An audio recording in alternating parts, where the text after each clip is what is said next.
Movie की शुरुआत 22 दिसंबर 1971 से होती है, जब क्रिसमस आने में सिर्फ 3 दिन बचे होते हैं। 4 लोगों का ग्रुप घर में जबरदस्ती घुस जाता है और वहां मौजूद आदमी को चाकू मार देता है। इसके बाद उसकी पत्नी के साथ बदतमीजी करते हैं और फिर उसे भी चाकू घोंप कर मार देते हैं। वजह थी उसके पेट पर बना एक अजीब निशान। ये ग्रुप सिर्फ उन्हीं लोगों को मार रहा था जिनके शरीर पर ये खास निशान मौजूद थे। ऐसा लग रहा था जैसे वो किसी तरह का अनोखा रिचुअल कर रहे हों।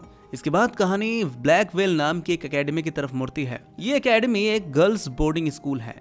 यहाँ एक लड़की क्लेरा एक बुरे सपने से जाग जाती है। वो खिड़की से अपनी क्लासमेट समैंथा को देखती है जो रनिंग कर रही होती है। समैंथा स्कूल की सबसे शांत स्वभाव की लड़की थी, लेकिन उसकी क्लास के बाकी बच्चे हमेशा उसे परेशान करते थे। एक दिन जब वो नहा रही थी तो कुछ लड़कियों ने जानबूझकर बाथरूम की लाइट्स बंद कर दी। हिस्ट्री क्लास में समैंथा क्लेरा के पास बैठी थी। उनकी टीचर मिस रोज उन्हें एक पुरानी कहानी सुना रही थी। इस कहानी के मुताबिक बहुत पहले एक चुड़ैल ने पूरे बोर्डिंग स्कूल को जला दिया था, जिसमें वहाँ मौजूद सभी लोग जलकर मारे गए थे। इस भयानक हादसे से सिर्फ 4 लोग जिंदा बचे थे। इस दौरान समैंथा की नजर क्लेरा के हाथों पर पड़ी। क्लेरा के हाथों पर अजीब से निशान बने थे जो बाकी लोगों से बिल्कुल अलग थे। लंच ब्रेक के दौरान समैंथा ने कुछ लड़कियों को आपस में बात करते सुना। वो कह रही थी कि इन दिनों शहर में एक ग्रुप है जो घर में घुसकर लोगों की हत्या कर रहा है। तभी एक लड़की ने एक अखबार का आर्टिकल दिखाया और बताया कि ये ग्रुप क्रिसमस किलर के नाम से जाना जा रहा है और इस हफ्ते में ही उन्होंने 3 परिवारों को बेरहमी से मार डाला है। क्लास की सबसे पॉपुलर लड़की ने इस केस को और विस्तार से बताया। उसने कहा कि ये लोग हर बार एक ही पैटर्न फॉलो कर रहे हैं। वो घरों में घुसते हैं, लोगों को मारते हैं और फिर उनकी बॉडी से कुछ निशान काट कर अपने साथ ले जाते हैं। समैंथा ने पॉपुलर लड़की से पूछा कि वो ऐसा कर क्यों रहे हैं। लड़की ने अंदाजा लगाया कि शायद ये किसी बेकार से रिचुअल का हिस्सा होगा। फिर उसने सभी को बताया कि कल से उनके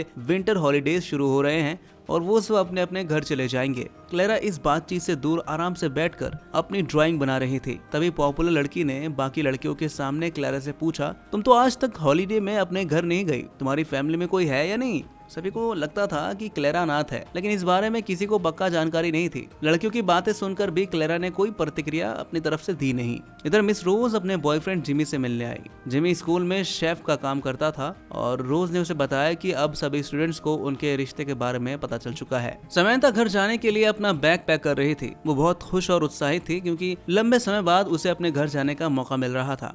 लेकिन कुछ देर बाद उसके फोन पर एक कॉल आया। ये कॉल उसके स्टेप डैड का था। उसने समैंथा को बताया कि वो काम की वजह से उसे लेने नहीं आ पाएगा। इसका मतलब था कि अब समैंथा को हॉलीडे में स्कूल में ही रहना पड़ेगा। ये सुनकर समैंथा को बहुत गुस्सा आया और वो रोने लगी। थोड़ी देर बाद वो बाथरूम में गई जहाँ उसने क्लेरा को देखा। क्लेरा अपने हाथों पर चाकू से कुछ निशान बना रही थी। ये देखकर समैंथा बिना कुछ कहे वहाँ से चली गई। अब क्रिसमस आने में सिर्फ 2 दिन ही बचे थे। इसी बीच किलर गैंग चर्च में पहुंच गया। उनका अगला शिकार चर्च का पादरी था। गैंग का लीडर जिसका नाम जूड था, उसने चाकू निकाल ली। पादरी के ग्लव्स हटाने पर उसके पेट पर वही निशान था जिसे देखकर ये गैंग हत्याएं कर रहा था। जूड ने चाकू से पादरी के पेट की स्किन काट ली जहाँ पर ये निशान बना हुआ था। जैसे ही काम खत्म हुआ, गैंग के सबसे ताकतवर आदमी ग्रंट ने पादरी की गर्दन तोड़कर उसे मार दिया। उधर क्लेरा फिर से एक बुरे सपने से जाग गई। उसने खिड़की से देखा कि सभी लड़कियां स्कूल से अपने अपने घर जा रही थी। जिमी ने स्टेशन तक छोड़ने के लिए तैयार हो रहा था। उसने अपने पास एक सुंदर से रिंग भी रखी थी क्योंकि वो टीचर रोज को प्रपोज करने का प्लान बना रहा था। जिमी लड़कियों को लेकर निकल गया और अब स्कूल में सिर्फ मिस रोज, समैंथा और क्लेरा ही रह गई थी। मिस रोज ने दोनों लड़कियों से कहा कि वो स्कूल में ही मजे करेंगे, लेकिन क्लेरा को इससे कोई फर्क नहीं पड़ा और वो वहाँ से चली गई। समैंथा टीवी देख रही थी, लेकिन अपने स्टेप डैड के धोखे से वो काफी दुखी थी। तभी मिस रोज उससे बात करने आई। पहले तो समैंथा ने उसे इग्नोर कर दिया, लेकिन फिर वो दोनों बातें करने लगी। समैंथा ने मिस रोज को अपने सौतेले बाप के बारे में बताया कि कैसे उसने उसे सिर्फ एक सेमेस्टर के लिए स्कूल में छोड़ा था और फिर कभी वापस नहीं आया। अब ना तो वो मिलने आता है और ना ही उसे घर लेने। मिस रोज को ये सुनकर समैंथा के लिए बहुत बुरा लगा। उसने समैंथा को दिलासा देते हुए कहा, चिंता मत करो, हम अपनी छुट्टियों में स्कूल में ही पार्टी करके अच्छे से बिताएंगे हैं। फिर उसने समैंथा को बेसमेंट में जाकर वोडका लाने के लिए कहा। समैंथा पहली बार बेसमेंट में गई थी, इसलिए उसे वहाँ थोड़ा डर लग रहा था। वो वोडका की बोतल ढूंढने लगी और जैसे ही उसे बोतल मिली उसने पीना ही शुरू कर दिया। तभी क्लेरा वहाँ पर आ गई। क्लेरा ने समैंथा को बताया कि वो अक्सर यहाँ बुक पढ़ने आया करती है। ये वो किताबें थी जिन्हें टीचर्स ने स्टूडेंट्स के लिए बैन कर रखा था।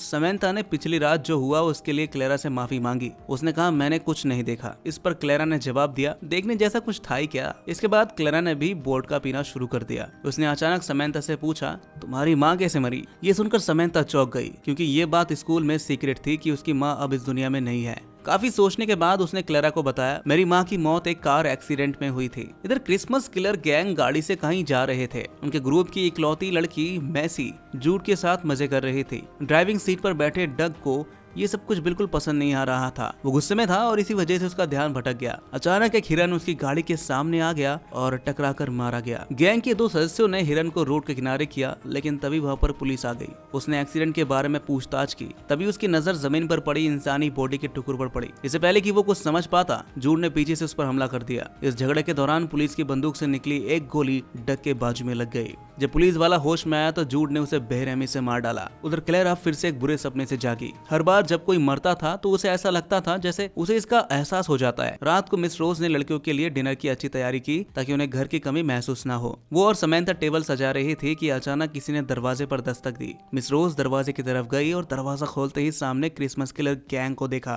वो लोग अंदर आने की इजाजत मांग रहे थे क्योंकि उनके एक दोस्त को चोट लगी थी और उन्हें मदद की जरूरत थी। मिस रोज ने उन्हें साफ मना कर दिया, लेकिन तभी गैंग की अकेली लड़की मैसी बोल पड़ी, मैं भी इस स्कूल से 1964 में ग्रेजुएट हुई थी। मेरी फोटो स्कूल की वॉल पर होगी। इस बहाने से किलर्स स्कूल के अंदर आ गए। क्रिसमस ईव की रात थी। मिस रोज ने डग के जख्मों पर पट्टी की ताकि वो जल्द से जल्द यहाँ से चले जाएं। लेकिन इसी दौरान मैसी की नजर क्लेरा पर पड़ी। उसे क्लेरा बहुत जानी पहचानी लगी। उसने क्लेरा से पूछा, क्या तुम्हारी कोई बहन इस स्कूल में पढ़ती थी? लेकिन क्लेरा ने कोई जवाब नहीं दिया। कुछ देर बाद पट्टी का काम पूरा हो गया और मिस रोज ने क्लेर से स्कूल छोड़ने के लिए कहा, पर उन्होंने जाने से इनकार कर दिया। जूड ने कहा, अब जब डिनर का टाइम हो ही चुका है तो खाना खाकर ही चलते हैं क्यों? मिस रोज को समझ में आ चुका था कि ये लोग खतरनाक है। उसने चाकू उठाकर उन्हें डराने की कोशिश की और समंथा और क्लेरा कहा कि वो तुरंत वहां से भाग जाए। दोनों लड़कियां दौड़ पड़ी, लेकिन क्लेरा मेन गेट की ओर जाने के बजाय बिल्डिंग के अंदर की ओर बढ़ गई। डग उनके पीछे था। समंथा ने क्लेरा को फॉलो किया और दोनों एक कमरे में जाकर टेबल के नीचे छिप गई। डग भी कमरे में आ गया। जैसे वो टेबल के नीचे झुककर देखने लगा, समंथा ने जोर से उसके सिर पर टेबल दे मारी, लेकिन डग ने तेजी से पलटवार किया और समंथा का गला दबोच लिया। क्लेरा ने चाकू उठाया और डग से कहा कि वो समंथा को छोड़ दे। डग ने धमकी दी कि अगर क्लेरा ने चाकू नहीं फेंका तो वो समंथा को मार देगा। क्लेरा ने चुपचाप चाकू उसके हवाले कर दिया। इसी बीच मिस रोज एक कमरे में आकर खुद को लॉक कर चुकी थी। उसने पुलिस को कॉल करने की कोशिश की, लेकिन क्लियर्स पहले ही फोन की लाइन काट चुके थे। तभी स्कूल के गेट पर जिमी वापस आ गया। उसने बाहर खड़ी अजनबी गाड़ी देखी और उसे शक हुआ कि कुछ तो गड़बड़ है। मिस रोज ने खिड़की से उसे आवाज लगाई, लेकिन तभी पीछे से किलर ने आकर जिमी के सिर पर डंडा दे मारा, जिससे वो बेहोश हो गया। अब जूड मिस रोज के कमरे में घुस आया और उसे पकड़ लिया। अगले सीन में हम देखते हैं कि किलर्स ने मिस रोज, जिमी और दोनों लड़कियों को बांधकर डाइनिंग टेबल पर बिठा दिया था। वो अपने क्रिसमस रिचुअल को लेकर बहुत उत्साहित थे। उन्होंने भुक्कड़ों की तरह खाना शुरू कर दिया। मिस रोज ने उनसे कहा कि वो हाथ बांधे होने की वजह से ठीक से खा नहीं पा रही। जूड ने उसकी मदद की और फिर उससे पूछा, क्या तुम जिमी से प्यार करती हो? मिस रोज ने कहा कि हाँ, मैं जिमी से प्यार करती हूँ। जूड ने मुस्कुराते हुए कहा, तो तुम्हारे लिए एक सरप्राइज है। उसने जिमी के हाथ खोल दिए और कहा कि वो रोज को प्रपोज करे। जिमी को ये सुनकर गुस्सा आ गया। जैसे उसके हाथ खुले, उसने जूड पर हमला कर दिया, लेकिन ये जूड को बहुत बुरा लगा और उसने गुस्से में जिमी की गर्दन पर चाकू चला दिया, जिससे जिमी की जगह पर ही मौत हो गई। जिमी की मौत देखकर सभी सहम गए, लेकिन क्लेरा के चेहरे पर कुछ अलग ही भाव थे। जूड ने मिस रोज की उंगली में जिमी की प्रपोजल वाली रिंग पहना दी। फिर किलर्स लड़कियों को हॉल में ले आए और उनसे गेम खेलने के लिए कहा। वो कुछ चीजें निकाल कर लाए और हर लड़की को एक एक चीज दी। जो भी चीज उसके हिस्से में आती उसे किलर्स के सामने इस्तेमाल करना था। मैसी ने समंथा को ड्रेस दी और उसे सबके सामने पहनने को कहा। ये देखकर क्लेरा के चेहरे पर एक हल्की मुस्कान आ गई।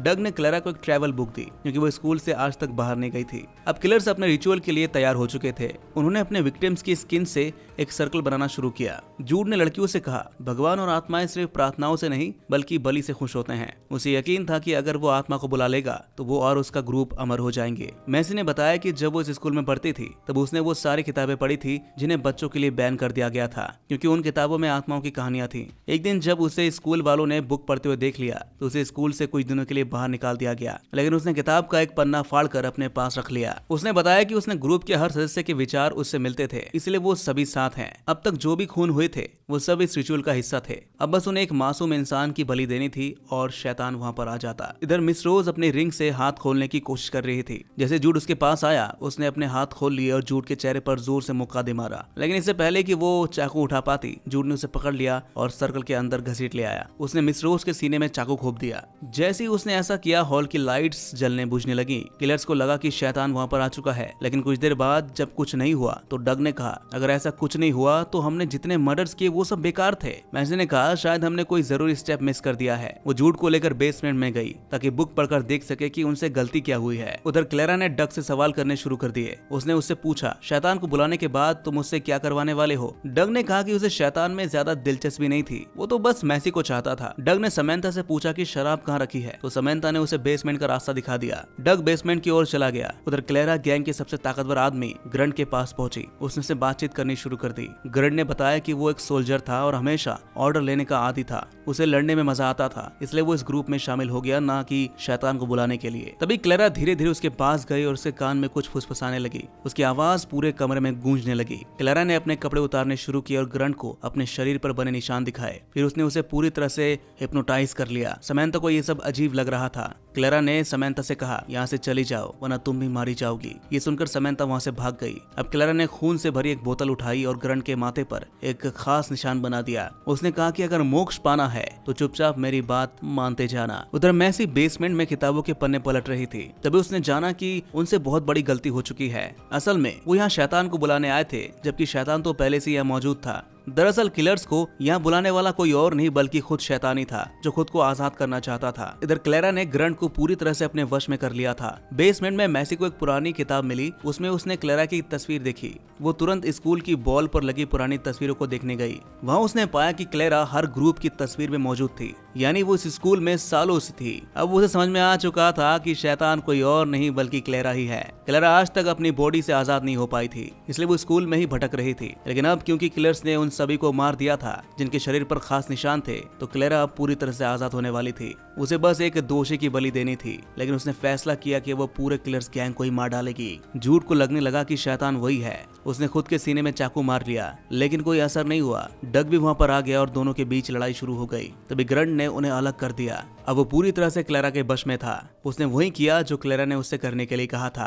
मैसी हॉल में क्लेरा की ओर बढ़ रही थी, लेकिन तभी ग्रंट ने उसे पकड़ लिया। उधर समंथा स्कूल से भागकर फोन बूथ तक पहुंची। उसने पुलिस को कॉल करके पूरी सिचुएशन बताई। इसके बाद वो फिर से स्कूल लौट आई, क्योंकि वो क्लेरा को बचाना चाहती थी। क्लेरा ने डाइनिंग टेबल पर किलर्स को बांध रखा था और ग्रंट उसका सिक्योरिटी गार्ड बना हुआ था। फिर क्लेरा ने किलर्स को अपनी पूरी कहानी सुनाई। उसने बताया कि कई साल पहले कुछ लोगों ने शैतान को बुलाने के लिए एक रिचुअल किया और वहां आग लगा दी, लेकिन बाद में उन्होंने अपने मन बदल लिए, क्योंकि वो श्योर नहीं थे कि शैतान आएगा या नहीं। इस वजह से वो इस जगह पर कैद हो गई। ना तो वो मर सकी और ना ही कहीं जा सकी। सालों तक वो स्टूडेंट बनकर स्कूल में ही रही और धीरे धीरे दूसरे स्टूडेंट्स को मैनिपुलेट करने लगी। यहाँ तक कि रिचुअल की बुक भी उसने लाइब्रेरी में रखी थी, जिसे सबसे पहले मैसी ने पढ़ा था। क्लेरा ने कहा कि उसे सिर्फ एक आखिरी बलि देनी है और फिर वो पूरी तरह से आजाद हो जाएगी।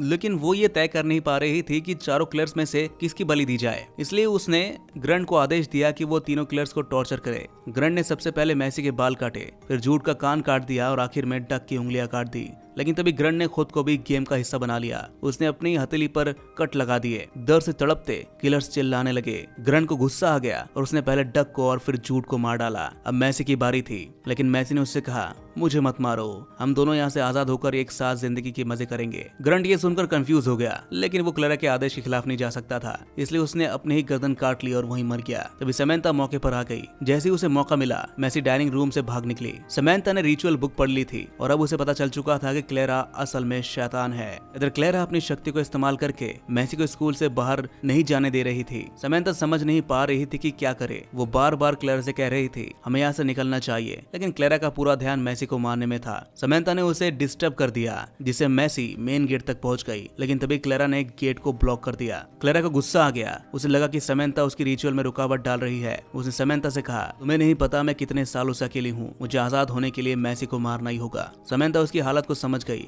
उसने कहा, ठीक है, मैं तुम्हारी मदद करूंगी। तभी स्कूल की बिल्डिंग हिलने लगी। क्लेरा नीचे गई और समंथा से कहा, तुम्हें मैसी को मारना होगा, तभी मैं आजाद हो पाऊंगी। मैसी जैसे ही मेन गेट से बाहर निकली, पीछे से समंथा ने उसके सिर में कुल्हाड़ी मार दी, जिससे वो मर गई। फाइनली रिचुअल पूरा हो गया। क्लेरा सालों बाद स्कूल से बाहर निकल पाई। अंत में हम देखते हैं कि पुलिस स्कूल के बाहर पहुंच चुकी थी। समंथा और क्लेरा वहां से निकलकर पूरी दुनिया घूमने के लिए निकल पड़ी और इसी के साथ ये मूवी यहीं पर खत्म हो जाती है। तो दोस्तों, कैसी लगी आपको ये कहानी कमेंट में जरूर बताइएगा और ऐसी मूवी एक्सप्लेनेशन देखने के लिए हमारे इस चैनल को सब्सक्राइब जरूर कर लीजिएगा।